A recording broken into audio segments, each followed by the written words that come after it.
आपके साथ मैं हूं ज्योत्सना। नमस्कार, आपके साथ मैं हूं सुरभि शर्मा। सुबह के 9 बजे हैं और हम आपके लिए लेकर आए हैं सुबह 9 बजे की 9 बड़ी खबर। आपको दिखाएंगे दिल्ली के लोगों के क्या है मास्क ना पहनने के बहाने। आपको ये भी बताएंगे कि नगरोटा के मारे गए आतंकियों के पीछे क्या थी पाकिस्तान की साजिश।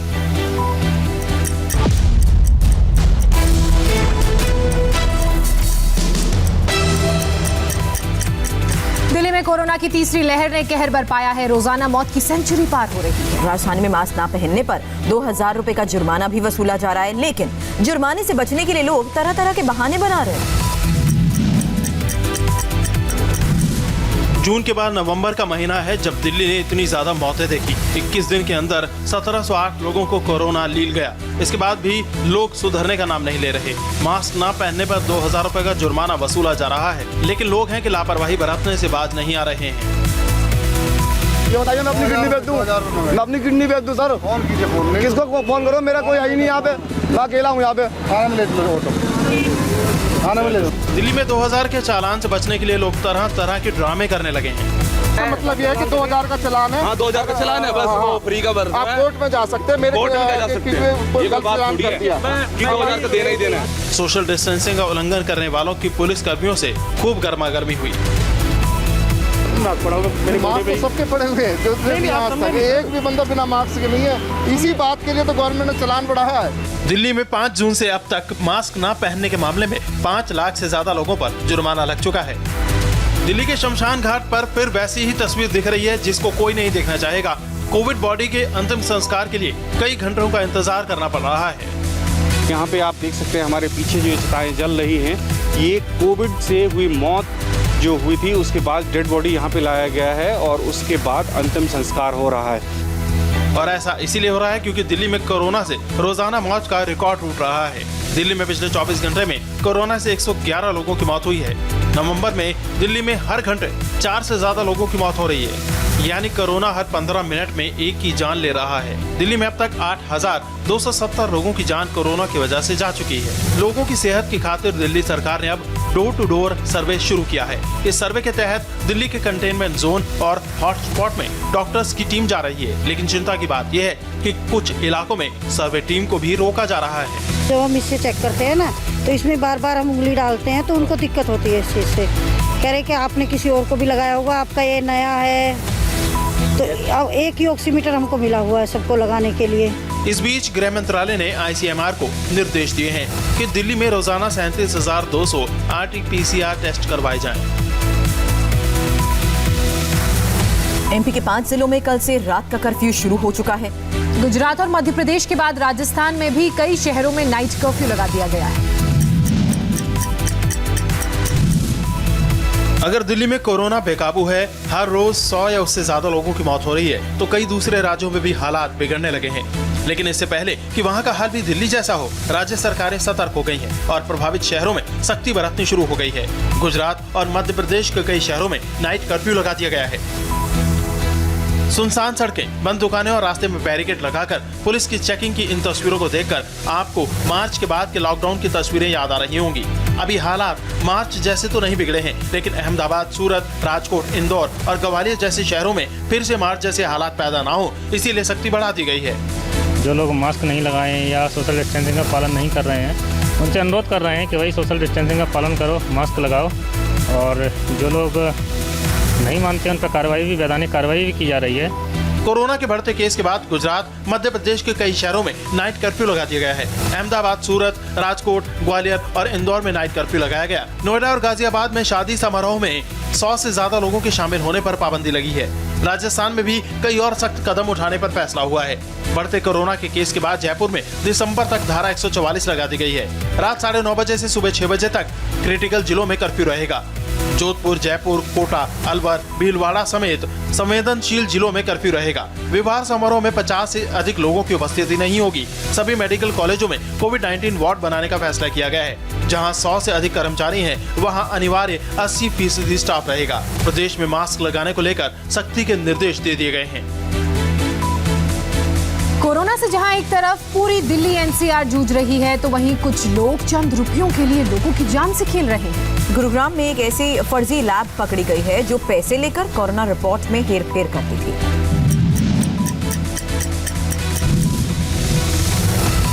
गुरुग्राम के सेक्टर 30 इलाके में मेडिकार्ड्स के नाम से एक लैब चलाई जा रही थी, जिसमें मरीज की डिमांड के हिसाब से कोरोना रिपोर्ट बनाई जाती थी। लैब में सैंपल लेकर कोरोना पॉजिटिव को निगेटिव और निगेटिव को पॉजिटिव रिपोर्ट बनाकर दे दी जाती थी। ऐसा सिर्फ 1400 रुपए में कर दिया जाता था। अब तक इस लैब से तकरीबन आधा दर्जन से ज्यादा लोगों को फर्जी रिपोर्ट बनाकर दी जा चुकी है। एक दंपति तो ऐसा था जो कोरोना पॉजिटिव था और उन्हें 18 नवंबर को अमेरिका जाना था। लैब से उस दंपति को फर्जी RT-PCR की निगेटिव रिपोर्ट बनाकर दे दी गई, जिसके आधार पर कोरोना पॉजिटिव दंपति अमेरिका चला गया।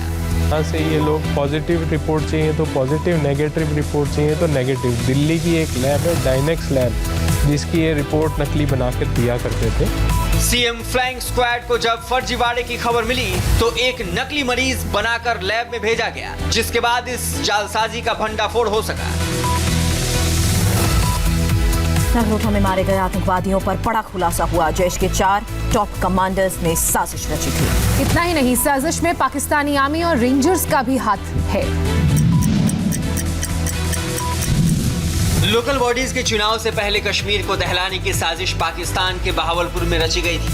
साजिश में जैश के 4 टॉप कमांडर शामिल थे, जो 26/11 की तर्ज पर हमला करने वाले थे। मसूद अजहर, मौलाना असगर के साथ इस साजिश में रऊफ तलहा और असगर खान कश्मीरी भी शामिल था। हमले के लिए दहशतगर्दों को पाकिस्तानी आर्मी और रेंजर्स की मदद से सांबा सेक्टर से जम्मू कश्मीर में घुसपैठ कराई गई। आतंकवादियों के पास से क्यू कंपनी के मोबाइल सेट बरामद हुए। लोकल GPS और पाकिस्तान में बने वायरलेस सेट जब्त किए गए। पाकिस्तान में बनी दवाइयां भी मारे गए आतंकवादियों से बरामद की गई। आतंकवादियों से बरामद AK-47 राइफल पर JEM लिखा हुआ मिला। जिस तरह से इक्विप्ड होकर ये आतंकी आए थे, इससे एक बात बिल्कुल साफ था कि ये नए आतंकी नहीं, बल्कि इनको पूरी तरीके से पाकिस्तानी आर्मी और पाकिस्तानी रेंजर्स ने ट्रेन किया है। जैश ए मोहम्मद के ये चारों आतंकी फिदायीन दस्ते के थे। इस मामले में भारत ने नई दिल्ली में पाकिस्तान के राजनयिक को बुलाकर फटकार भी लगाई, लेकिन पाकिस्तान ने सबूतों को खारिज करते हुए इस्लामाबाद में मौजूद भारतीय राजनयिक को समन किया। भारत के आरोपों को गलत और आधारहीन बताया। UP-MP में लव जिहाद पर कानून बनाने की प्रक्रिया शुरू हो चुकी है। इसका असर बाकी राज्यों पर भी दिख रहा है। महाराष्ट्र में इस पर बीजेपी शिवसेना में खींचतान चल रही है, तो बिहार में भी लव जिहाद पर कानून बनाने की मांग की जा रही है।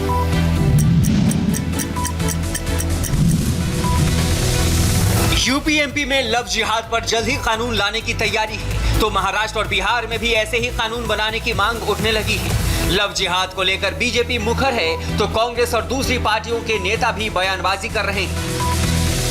लव जिहाद पर कानून का मामला गरमाया तो महाराष्ट्र में बीजेपी को शिवसेना पर वार करने का मौका मिल गया।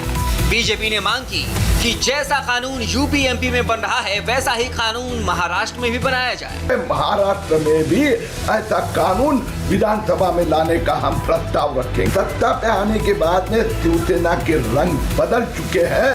बीजेपी ने शिवसेना पर आरोप लगाया कि सत्ता के लालच में वो ये भूल गए कि लव जिहाद पर बाला साहब ठाकरे क्या कहते थे। स्वर्गीय बाला साहब ठाकरे जी के उन बयानों को याद करे शिवसेना, जो बाला साहब जी लव जिहाद के नाम पर कहा करते थे। क्या सत्ता के लालच में शिवसेना के नेता वो स्वर्गीय बाला साहब ठाकरे जी की सारी बातें भूल गए?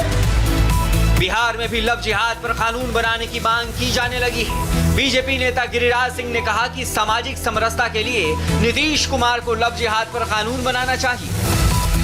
बिहार सरकार को भी इसको सांप्रदायिकता का नाम न दे करके लव जिहाद पर अब काम करने की जरूरत है। लेकिन गिरिराज सिंह के इस बयान से JDU ने पल्ला झाड़ लिया। ऐसे बयान पर आप लोग चर्चा मत करिए। कभी कभी किसी का बयान आता है तो इसका मतलब नहीं कि उसको चर्चा कभी करें। लव जिहाद कानून पर नेताओं के साथ साथ मुस्लिम धर्मगुरु भी उंगली उठा रहे हैं। उनका कहना है कि जिहाद शब्द का गलत अर्थों में इस्तेमाल किया जा रहा है। मथुरा में 2 साधुओं की संदिग्ध मौत से हड़कंप मच गया है, जबकि तीसरे साधु की हालत गंभीर है। मामला साधुओं को जहर देने का बताया जा रहा है। फॉरेंसिक टीम मामले की जांच कर रही है। तीनों साधु मथुरा के गोवर्धन इलाके में रहते थे, जहां वो एक आश्रम में रामायण का पाठ करते थे। तीनों साधुओं ने सुबह चाय बनाई थी, जिसे पीने के बाद तीनों के मुंह से झाग निकलने लगा। एक साधु की तो मौके पर ही मौत हो गई, जबकि दूसरे साधु ने अस्पताल के रास्ते में दम तोड़ दिया। तीसरे साधु गंभीर हालत में अस्पताल में भर्ती हैं। ये वही घर है जहां पर तीनों साधु रहते थे। फिलहाल पुलिस ने इस घर को कॉर्डन ऑफ किया हुआ है। यहाँ पर पुलिस की तैनाती भी कर दी गई है और अब जांच की जा रही है कि आखिर क्या कारण थे दोनों साधुओं की मौत के पीछे। फिलहाल संदिग्ध अवस्था में ये मौत हुई है। और मृत साधुओं का नाम गोपाल दास और श्याम सुंदर दास था, जबकि अस्पताल में भर्ती साधु का नाम राम बाबू है। आशंका है कि चाय में जहरीली चीज मिलाई गई थी। यह सेल फार्स की बदबू आ रही है, जहर दिखाई दे रहा है। सब लोग यहाँ देख रहे हैं आंखों से, न कोई चाय पिया है न कुछ पिया है। इन लोगों ने कोई जहर दे करके उनकी मृत्यु की गई है। साधुओं की संदिग्ध मौत के बाद जिला प्रशासन एक्शन में है। फॉरेंसिक विभाग की टीम ने मौके का जायजा लिया, सबूत इकट्ठे किए। प्रथम दृष्टिया जो श्री राम बाबू जी से हमारी बात हुई है, हमारे अधिकारियों की बात हुई है, उनका कहना ये है कि सुबह तीनों लोगों ने यहीं पर चाय बनाई थी, जिसके लिए दूध यहीं की गाय और बाकी सामग्री यहीं से इस्तेमाल की गई थी। उसके बाद तबीयत बिगड़ी, पड़ोसियों को बुलाया गया और उनको हॉस्पिटल में शिफ्ट किया गया, जहाँ पर दोनों को मृत घोषित कर दिया गया है। जो घटना घटित हुई है, छानबीन के बाद सभी तथ्यों की जानकारी हो सकेगी। CMS से मेरी बात हुई है, जहाँ पे अभी उनका इलाज चल रहा है राम बाबू जी का। उन्होंने ये बताया CMS ने कि लगभग 12:30 बजे के आसपास वो डिस्ट्रिक्ट हॉस्पिटल पहुँचे हैं और वो आउट ऑफ डेंजर हैं। फिलहाल पुलिस दोनों मृतक साधुओं की पोस्टमार्टम रिपोर्ट का इंतजार कर रही है। मध्य प्रदेश के देवास में लड़कियों को परेशान करना दो मनचलों को भारी पड़ा। दोनों को पुलिस ने पकड़ा और फिर सरेआम पीटते हुए थाने ले आए।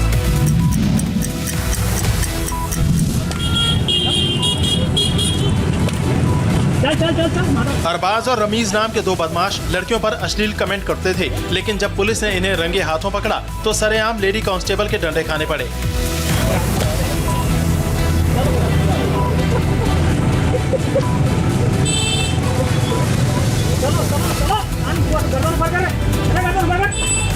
दोनों बदमाश देवास के जिस चौराहे पर खड़े होकर लड़कियों को छेड़ते थे, पुलिस ने उसी चौराहे से उनका जुलूस निकाला और डंडे से मारते मारते थाने तक ले गए।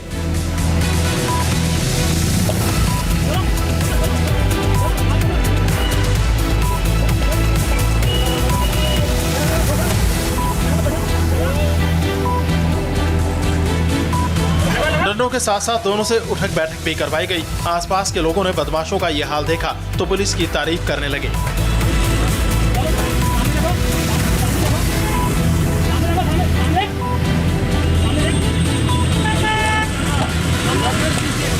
दोनों आरोपियों की हिम्मत इतनी बढ़ गई थी कि वो लड़कियों के अलावा सादी ड्रेस में महिला पुलिस कर्मियों को भी परेशान करते थे।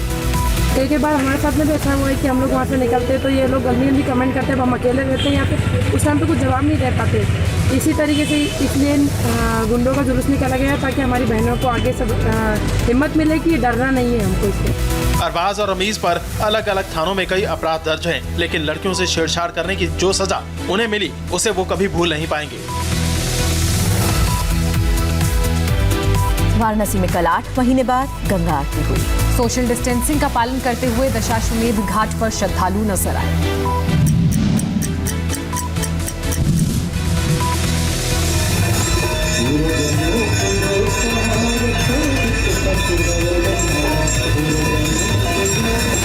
करीब 8 महीने बाद बनारस में गंगा आरती हुई तो भक्तों की इच्छा पूरी हो गई। कोरोना की वजह से 18 मार्च से ही दशाश्वमेध घाट सूने पड़े थे, न श्रद्धालु आ पा रहे थे, न शंख और घंटे की आवाज में मां गंगा की आरती हो पा रही थी।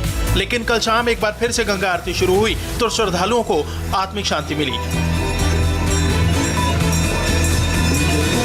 कल पहले दिन गंगा घाट पर लोग आरती में जमा हुए और पारंपरिक तरीके से विश्व प्रसिद्ध गंगा आरती की गई। प्रधानमंत्री नरेंद्र मोदी सांसदों को लग्जरी फ्लैट्स का तोहफा देने जा रहे हैं। 23 नवंबर को पीएम मोदी सांसदों के लिए बनाए गए 76 नए फ्लैट्स का उद्घाटन करेंगे। बीडी मार्ग पर बने ये 76 फ्लैट्स 3 टावर्स में हैं। हर टावर में 13 फ्लोर्स हैं और इन 3 टावर के नाम गंगा, यमुना, सरस्वती रखा गया है। सांसदों के लिए लुटियंस दिल्ली में नए आवास भी बनकर तैयार हो गए हैं। दिल्ली के बीडी मार्ग पर यह 3 टावर आप देख रहे हैं। इन तीनों टावरों को नाम दिया गया है गंगा, यमुना और सरस्वती। हर एक फ्लोर पे 2 फ्लैट्स हैं, कुल 13 फ्लोर हैं और इस तरह से 76 फ्लैट बन के तैयार हैं। पहले की अगर बात करें तो यहाँ कोठियों में बमुश्किल 6 से 7 सांसद इस मार्ग पे रहा करते थे। और कोरोना की मार झेल रही दिल्ली में ठंड कैसे बढ़ गई है, डिटेल अपडेट ब्रेक के बाद।